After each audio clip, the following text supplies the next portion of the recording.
abbaa, kan ilmaa, kan hafuura qulqulluu waaqa tokko. Ameen. Kabajamtootaaf jaalatamtoota maatiiwwan waaqayyo ijoolleen tawaayidoo hordoftoonni chaayinaalii dhangaa lubbuu bakkaa fi lafa jirtanitti nageenyi waaqayyo araarsummaan giftii keenya dubaroo maaram isiniif haa baay'atu akkam jirtu. Galanni ulfinna waaqayyoodhaaf haa ta'u ani nagaa kooti. Qophii keenya guyyaa har'aatiin gaa'illi maalidha? Gaa'ila jechuun maal jechuudha? Gaa'ilaan dura maaltu raawwatamaa fi dhimmoota gaa'ilaa irratti gaaffiiwwan ka'an qophii kana keessatti qabadhee isinii dhiyaadhee jira. Hanga xumura sagantaa kiyyaatti akkan hordoftaniif like gochuudhaan warri haaraa taatan subscribe gochuun share gochuun comment jalatti immoo waan isiniif hin gallee fi yaada yoo qabaattan kaa'uudhaan hanga xumura qophii sagantaa kiyyaatti akkan hordoftan isiniin jecha kallattiidhumaan gara qophii keenyatti darbina. Jalqaba irratti egaa gaa'ila jechuun maal jechuudha yommuu jennu namoonni saala faallaa ta'anii lamaan abbaa fi haadha isaanii irraa addaan bahanii walitti hidhachuudhaan yookiin maxxanuudhaan jireenya isaanii kan itti gaggeeffatan gaa'ila yookiin cidha jedhama jechuudha. Macaafni qulqulluun mucaan abbaa fi haadha isaa hin dhiisa. Haadha manaa isaatti ni maxxana. Lamaan isaaniiyyuu foon tokko ta'u jedhee akkuma dubbatee egaa lammeen isaanii gargar kan turan tokko ta'uudhaan jireenya waliin kan itti gaggeeffatanii fi walitti maxxanuudhaan yookiin immoo hirkachuudhaan tokko ta'uudhaan jireenyi isaan gaggeeffatan kun jireenya gaa'ilaa akka jedhamu macaafni qulqulluun nutti hima. Macaafa fakkeenyaa boqonnaa 3 lakkoofsa 6 gaafa dubbisnu jalqaba waaqa kee yaadadhu wanta yaadde hundumaa ni argattaa jedha. Yeroo hunda namni kan inni yaadu dhimma gaa'ilaati jechuudha. Jiruuf jireenyi isaa keessatti mucaan namaa erga kaayyoo jireenyaa fi bu'uura jireenyaa ta'an guuttatee mana, uffata, nyaata fi akkasuma wantoota garaa garaatiin erga of danda'ee booddee kan inni yaaduu fi kan isa yaaddessu, kan ishee yaadduu fi kan ishee yaaddessu dhimma gaa'ilaati. Gaa'ila akkamiin dhaabbadha? Nama akkamiin argadha? Jireenyi gaa'ilaa kiyyaa akkamittiin naa qajeelee jiraachuu danda'a jechuudhaan namni hunduu akkaataa sadarkaa fi ilaalcha isaatti nama gaarii barbaada. Nama gaarii barbaadu dura garuu ofiif gaarii ta'anii argamuun barbaachisaadha jechuudha ijoollee waaqayyo. Maaliif yoo jenne ofii keenya gaarii taane yoo argamne nama gaarii argachuun ni danda'ama. Ofii keenya gaarii taane hin argamne ilaalchi keenya badaadha taanaan, yaadni keenya badaadha taanaan, amantiin keenya hir'uudha taanaan, qajeelfamni fi karoorri keenya sirrii miti taanaan waan yaadnu sana bira gahuu hin dandeenyu. Waaqayyollee waan namni gaarii yaadu itti namaa guuta. Akkasuma warri adiin illee nama hojiidhaaf tattaafatu nama waan gaarii yaadu ni gargaaran jedha jechuun ni beektotaa jechuudha. Kanaaf egaa addunyaadhaanis haa ta'u amantaa keessattis kan ilaallu yoo ta'e namni gaarii hin kufu. Waa gaarii kan yaadu hundumtu gaariitu isa mudata. Waaqayyollee isa gargaara waan ta'eef gaarii barbaadu dura jalqaba ofii keenyaa gaarii taane argamuun barbaachisaadha jechuudha. Ogummaan inni jalqabaa waaqayyoon sodaachuudha jedha. Macaafa fakkeenyaa boqonnaa 1 lakkoofsa 7 irratti. Maaliif akkana jedhe yoo jenne waaqayyo sodaachuu jechuun waaqayyo albeedhaan na kuta, seefiidhaan na rukuta jedhanii sodaachuu osoo hin taane abboommii waaqayyo eegu jechuudha. Cubburraa baqachuudha, sagaagalummaa dhiyeessuudha, sobarraa, hannarraa, waan waaqayyo hin jaallanne hundarraatii qulqullaa'uudhaan, gaabbii galuudhaan waaqayyoodhaaf amanamanii jiraachuudha jechuudha. Waaqayyo sodaachuun. Haa ta'u egaa sagantaa fi yeroo keenya gabaabsuudhaaf jecha ulaagaalee gaa'ila dura raawwatamuu qaban yookiin xumuramuu qaban maal maalidha kan jedhu qabxiiwwan ijoo waliin kan laallu ta'a. Tokkoffaan eeyyama waaqayyoo kadhachuu, sooma fi jilbeeffannaadhaan subaayee tokkoo fi isa ol qabachuudhaan waa'ee gaa'ilaa fi jiruuf jireenya keenya waaqayyoon gaafachuun barbaachisaadha jechuudha. Namni gaafa manaa bahu waa hojjechuudhaan dursa ni karoorfata. Karoora isaa sana raawwachuudhaaf immoo bakka karoorri itti karoorfamee fi bakka hojii sun itti hojjetamuu qabutti argamuun dirqamadha. Jireenya gaa'ilaa fi hafuura waa keenya keessatti seegaati.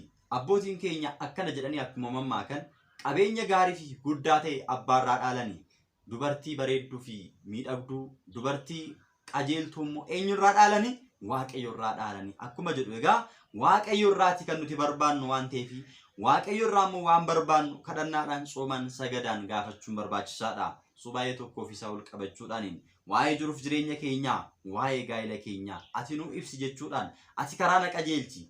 Kanana jedhe osoo hin taane kanatti jette naaf haa ta'u jechuudhaan waan kadhannu san irratti immoo waa barbaannu san itti himachuun barbaachisaadha. Jalqaba dubartii tokko filachuudhaan dura, dubartoonnis dhiira tokko filachuudhaan dura miidhagina, qabeenya, waan garaagaraa, waan alaa kan mul'atu irratti kan bu'uureffannoo osoo hin ta'in amantaa fi amala irratti bu'uureffachuun barbaachisaa ta'a jechuudha. Gaafa nuti kana irratti xiyyeeffannu amantaa gaarii qabdu kan qabdu naa kenni, amantaa ishiidhaan kan cimtu naa kenni, amantaa isaadhaan kan dhaabbatu naa kenni, kan sirraa goree si gaddisiisu, kan sirraa gortee si muufachiisu osoo hin taane, tokkummaadhaan waliin taane, kan si galateeffannu, yeroo hunda mana kee dhufnee kan siif jilbeeffannu, waa'ee oolmaa keedhaaf galata kan galchinu, qulqullummaadhaan kan jiraannu, yaada addunyaa kan tuffattu, waaqayyoodhaaf kan dhaabbattu, kan dhaabatu naa kenni jennee kadhachuun barbaachisaadha jechuudha. Lammaffaa irratti immoo nama amantaadhaan tokko ta'e filachuun barbaachisaadha.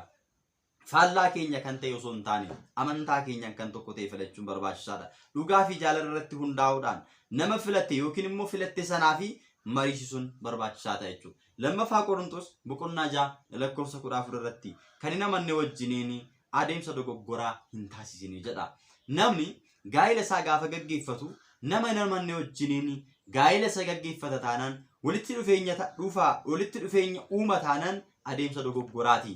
Adeemsi dogoggoraa kun immoo foon irrattis lubbuu irrattis gaa'ela sana irratti illee miidhaa qaba. Namni gaafa tokko ta'u waaqayyoon tokko ta'a, amantaadhaan tokko ta'a. Fooniif dhiiga waaqayyootiin tokko ta'a, amantaadhaan warreen gargar ta'an garuu tokko ta'uu hin danda'an. Kanaafuu adeemsa dogoggoraa kana keessa akka hin galle of eeggachuun barbaachisaadha. Warra namanne wajjin walitti hidhatin jechuudhaan akkuma dubbatu nama namanne wajjin walitti hidhachuun barbaachisaa miti. Macaafa keessa deebii boqonnaa 22 lakkoofsa 10 irratti qotiyyoo fi harree walitti camaddee ittiin hin qotini jedha. Maaliif yoo jettan waliin fakkaatan waan ta'aniif. Sanyii isaanii, gosti isaanii tokko miti waan ta'eef. Wal bira dhaabbachuu hin danda'an waan ta'eef. Wal bira yoo dhaabbatanis hin miidhagan. Qotiyyoo fi harreen sanyii isaanii gargaridha. Qotiyyoon akka qotuuf, harreen immoo ba'aa akka baattuuf waaqayyo kan uume waan ta'eef, egaati nutis egaa akkaataa keenyaatiin namni waan amanu garaagarummaa qaba jechuudha. Namni amantaadhaan gargar ta'e waaqayyoon amanuu irratti jireenya gaa'elaa eebbifame jiraachuu irratti miidhaa guddaa waan qabuuf adeemsa dogoggoraa kana keessa galuun barbaachisaa miti jechuudha. Kuni wantoota namni osoo gaa'elatti hin galiin dursa raawwachuu qabudha. Lammaffaan bifa yookiin bareedina filachuu dhiisudha. Macaafa fakkeenyaa boqonnaa 3 lakkoofsa 30 irraa kaasnee gaafa dubbisnu akkana jedhee barreeffameera. Simboon namarraa ni dabarti, miidhaginnis nama goyyomsiti, dubartii waaqayyo sodaattu garuu ni jajamti jedha. Dubartoonni waaqayyoon sodaadhaa. Maaliif yoo jettan ni jajamti waaqayyo biratti waan ta'eef. Simboon kun ni darba, bareedinnis ni darba, qabeenyis ni dhuma, waan hundumtuu ni darba. Garuu waaqayyo sodaachuun, waaqayyoodhaaf ajajamuun, waaqayyoodhaaf bitamuun garuu waaqayyo biratti akka nuti kabajamnu, waaqayyo biratti akka nuti jajamnu taasisa waan ta'eef iyyuu miidhagina alaa osoo hin taane, bareedina alaa osoo hin taane keessa namummaa keenyaan bareedina miidhagina keessa keenyaa filachuun barbaachisaadha. Keessa nama sanaa filachuun barbaachisaadha. Namni keessi isaa miidhage jechuun nama waaqayyoon jaalatudha. Nama waaqayyoodhaaf bitamudha. Nama dhugaadhaaf deemu, nama dhugaadhaaf bitamu, nama dhugaadhaan jiraatu, sobarraa kan fagaatu, hammeenya kan jibbu ta'uu danda'u irra jiraata waan ta'eef jechuudha. Tokkoffaa Phexros boqonnaa 3 lakkoofsa 1 hanga 15tti gaafa dubbisnu namummaan keenya bareedinni nuti filachuu qabnu bareedina alaa osoo hin taane kan keessaa akka ta'e isaanis maal akka ta'e achirratti barreeffameetu jira. Sirriitti yoo dubbistan yeroo yoo qabaattan argachuu dandeessan. Bareedinni soba, simboonis tasa yookiin hin fayyadu. Jaalala guddaa kennuu fi kan qabnu bareedina keessatti malee kan alaa ta'uu hin qabu jedhamee macaafa qulqulluu irratti barreeffamee jira. Kanaaf ijoollee waaqayyoo gaa'elli keessan qajeelaa akkasii ta'u. Gaa'elli keessan kan waaqayyo keessatti argamu akka ta'uu fi adeemsa amma laalaa turre kanaatiin deemuun barbaachisaadha. Qabxii arfaffaan rageenya jira. Qabxiin arfaffaan qabeenya isaa yookiin ishee ilaaluu hin qabnu jechuudha. Qabeenya ishee yookiin innis kan isheen kan isaa ilaaluu hin qabdu. Sababni isaa maaliif yoo jenne qarshii bituu qabna malee qarshiin nu bituu hin qabu. Qarshii itti fayyadamuu qabna malee qarshiin nutti fayyadamuu hin qabu. Namoonni tokko gaa'ela isaanii yeroo gaggeeffatanii karaa dhugaadhaan kan waaqayyo walitti isaan fide dhiisanii kan qabeenya qabdu barbaaduu kan deeman. Isheenis immoo kan qabeenya qabu barbaaduu kan deemu. Qabeenyaaf jecha kan bitamanii jiraatan, bareedinaaf jecha kan bitamanii jiraatan. Nama kana hin bareedde akkamittan dhiisa, akkamittin ishee dhiisa, isheenis immoo akkamittin isa dhiisa jechuudhaan. Bareedina irratti hundaanii kan wal fuudhan, bareedinni simboo sun tasa waan ta'eef yennaa darbe kan wal jibban, qabeenyi ilaalanii walitti dhufan yennaa dhume kan wal jibban, gaa'elli isaanii kan diigame, ijoollee addaan hiratanii kan deeman, qabeenya addaan fudhatanii kan gargar bittinnaan lakkoofsan qabu mannaa lakkaa'u. Kun kan fide ilaalcha dogoggoraa raawwachuudha. Ilaalcha dogoggoraa isaan jedhaman immoo qabxiiwwan amma kaasaa kan jirru kana raawwachuu dhiisurraa kan ka'e ilaalcha dogoggoraa keessa namoonni galanii gaa'elli isaanii kan jeeqame ta'a. Ergaa qulqulluun Phaawulos warra Xiimotewosiif erge tokkoffaa boqonnaa 6:7 irratti nuyi waanuma tokkollee finnee gara biyya lafaatti hin dhufne isuma keessaas waanuma tokkollee fudhannee deemuu hin dandeenyu jedha.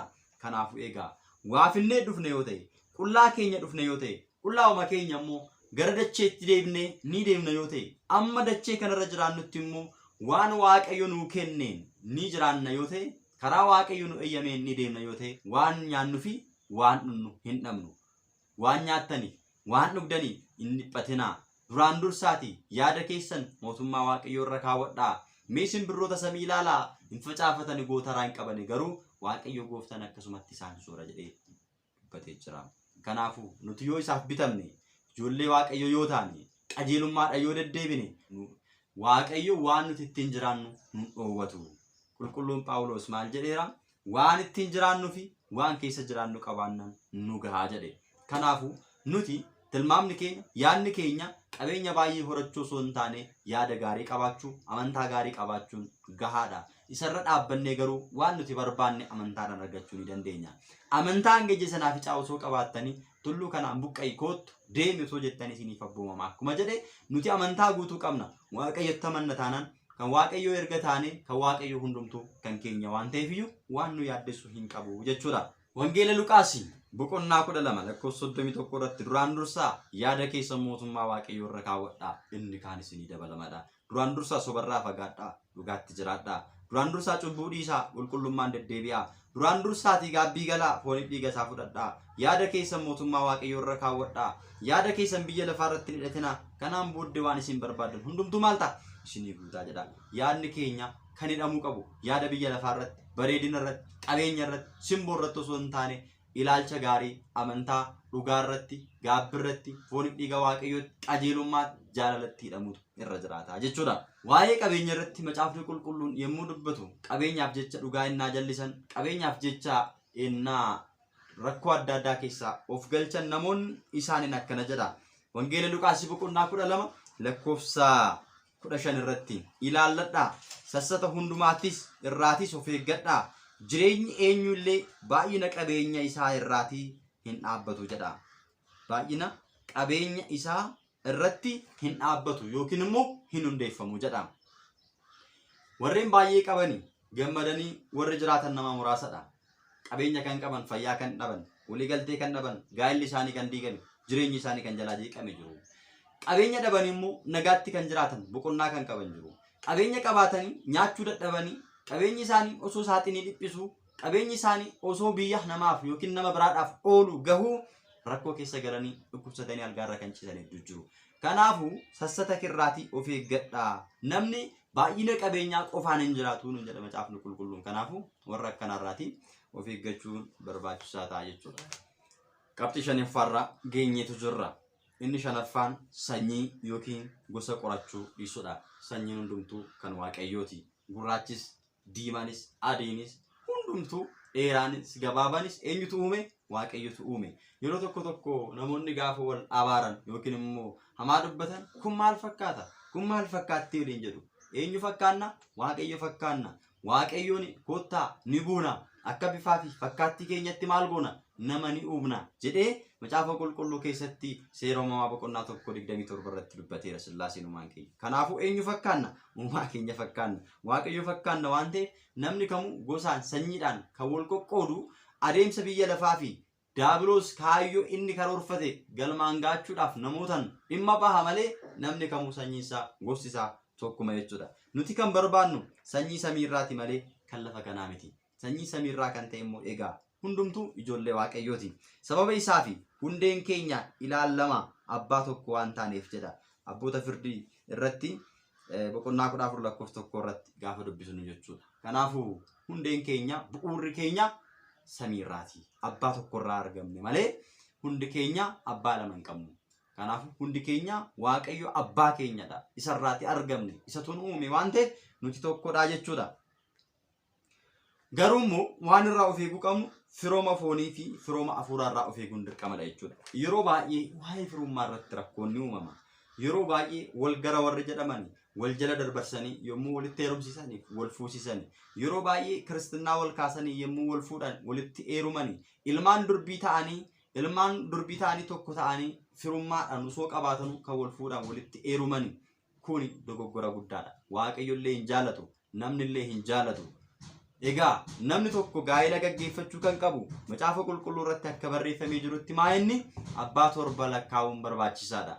Afuuraanis fooninis abbaa torba lakkaawwachuun barbaachisaadha jechuudha. Abbaa torba gaafa jennu maatii keenya irraa jalqabne haadhaaf abbaa keenya irraa jalqabne kallattii hundaane karaa ishees karaa isaas akkasuma firooma karaa biroo karaa obboleewwan keenya karaa ittiin gaa'elli gaggeeffame yookiin wal fuudhame karaa sanaatiin qorachuun barbaachisaadha. Hanga abbaa torbaatti walirraa fagaachuun dirqama ta'a jechuudha. Afuuraan gaafa jennu abbaa kiristinnaa jaala akkasuma haadha kiristinnaa abbaa gaabbii akkasumallee namoonni afuuraan kiristinnaa walii kennan walitti dhufaniif kan kana fakkaatan irraati karaa adda addaatiin firoomni ni jira waan ta'eef firummaa kanaatiin fuudhaa fi heeruumirraa walirraa fagaachuun barbaachisaadha jechuudha. Namoonni baay'een garuu maal rakkoo qaba jedhanii kan keessa galanii fi erga keessa galanii booddee rakkoo isaa kan argan ijoolleen yookiin fireen gidduu isaanitti argamu dhukkubsatoo kan ta'ani ijaa fi gurri isaanii rakkoo kan qabu dhiibbaa qaamaa kan qaban hedduu isaaniitu jiru jechuudha. Kun abaarsa namatti fida waan ta'eef iyyuu walirraa fagaatanii wal fuudhuun heerumuunis ni danda'ama. Osoo alagaan jiru walirraa fageenya osoo jiru akkamittiin deebanii fira gaafa fuudhu dhiigni dhiiga gaafa fuudhu gaarummaa hin qabu. Waaqayyo illee hin jaalatu jechuudha. Qabxii jaaffaan rageenya jirra. Qabxii jaaffaan daangaa hidda dhiigaa yookiin firoomaa isa jennudha jechuudha. Firooma qorachuun kiristaanonni hanga abbaa torbaatti wal fuudhuun hin danda'amu. Seera uumamaa boqonnaa 18 irraa kaasnee gaafa dubbisnu jechuudha. Akkasuma boqonnaa 20 lakkoofsa 1 irraa kaasnee gaafa dubbisnu waa'ee seera fuudhaaf heerumaa kanarratti firummaa kanarratti addaan baasee kaayetu jira sirriitti dubbisa. Qabxii torbaffaa irratti kan miinjee waliif ta'anii fi kan kiristinnaa waliif kennan walitti heerumuun yookiin immoo wal fuudhuun kan hin danda'amne ta'uusaa macaafa abboota firdii boqonnaa 14 lakkoofsa 20 irratti kaa'ee jira.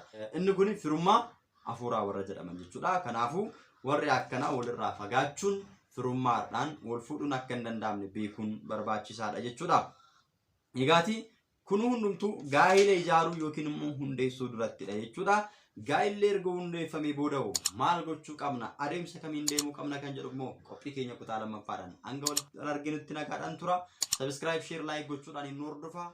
Wasbaata Egzaabeer.